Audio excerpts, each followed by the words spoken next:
Crius served as Iron Father of the Iron Hand's first Vexilla during the Great Crusade and Horus Heresy.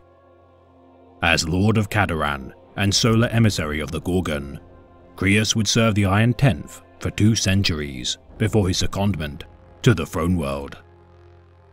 A member of the Crusader host, representatives drawn from each legion and stationed on Holy Terra, Crius would be imprisoned beneath Kamba Mawu with the news of Horus Lupercal's betrayal of the Imperium at Isstvan III.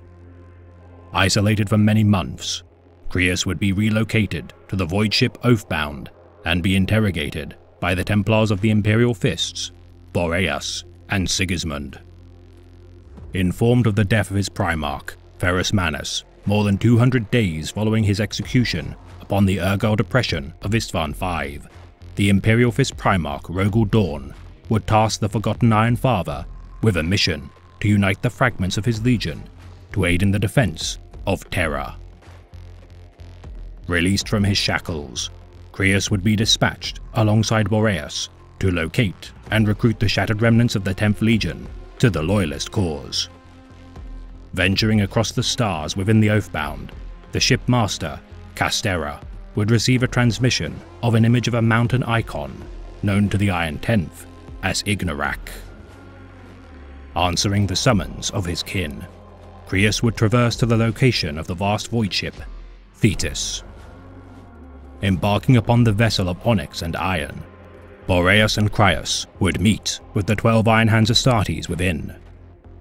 Conversing with the leader of the Isstvan survivors, Athanatos, Crius and Boreas would relay the demands of Rogel Dawn. Rejecting the Praetorian of Terra's request, the crew of the Thetis would explain that their transmission was not a summons, but bait laid to entice traitors into their grasp. Seeking to perish in a last defiant stand against their enemies, the Iron Tenth would wait within the sweltering heat of the Thetis to meet the traitors with every weapon at their disposal. Resolving to stand at their side, Crius would prepare for the oncoming traitor assault. Surrounded by 4 vessels of the Sons of Horus, Spearstrike, Wolf of Chthoniya, Dawnstar, and Death's Child, combined they would harbour over 2,000 traitor Astartes. En route to meeting with the ship's commander, Phidias, Crius and Boreas would discover a disturbing secret within the Thetis.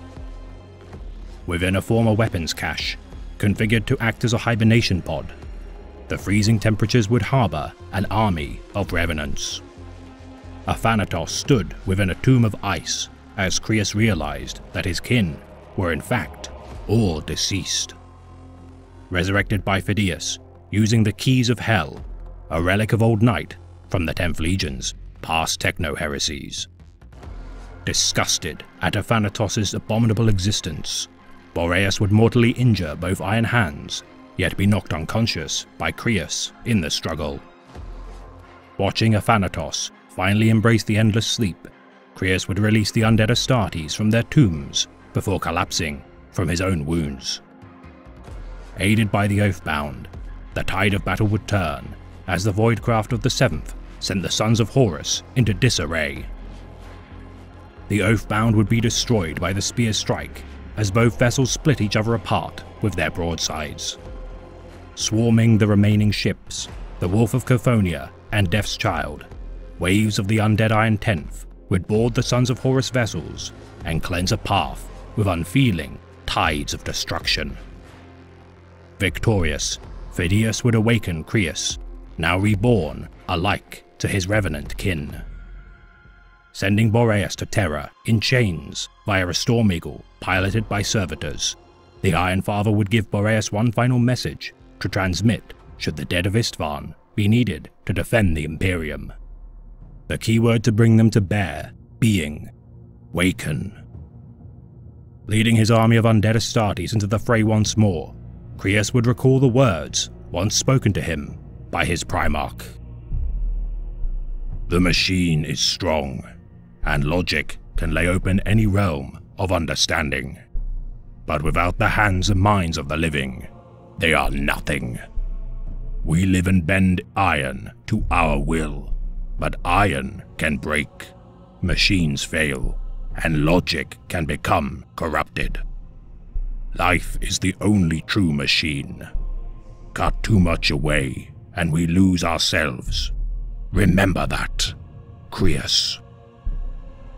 Ferrus Manus is dead, yet the dead must walk. For vengeance, they remember. The dead remember.